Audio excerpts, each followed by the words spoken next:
Hello అండి. ఎప్పుడో ఒకసారి దొరికే ఆకాకరకాయలతోటి నువ్వులు ఆకాకరకాయ కర్రీ చేశాననమాట. ఇదైతే చాలా అంటే చాలా బాగుంటుంది అండ్ హెల్దీ కూడా. సీజనల్గా దొరికే ఏ ఫ్రూట్ అండ్ ఏ వెజిటేబుల్ అయినా హెల్దీయే కదా.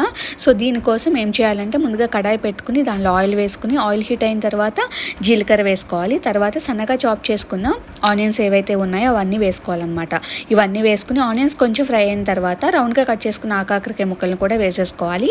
వేసేసుకుని మొత్తం కలుపుకొని ఒక 50% కుక్ అయిన తర్వాత దీనిలో సరిపడా ఉప్పు, కారం, ధనియా పౌడర్, పసుపు ఇవన్నీ వేసుకుని చక్కగా కలుపుకొని మూత పెట్టుకోవాలి. మూత పెట్టుకుని ఒక 1 or 2 గ్లాసెస్ వాటర్ వేసుకోవాలన్నమాట.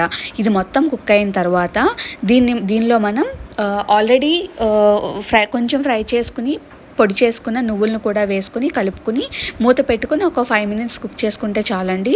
చాలా అంటే చాలా టేస్టీ అయిన హెల్దీ అయిన నువ్వులు ఆకాకరకాయ కూర రెడీ అయిపోయినట్టే.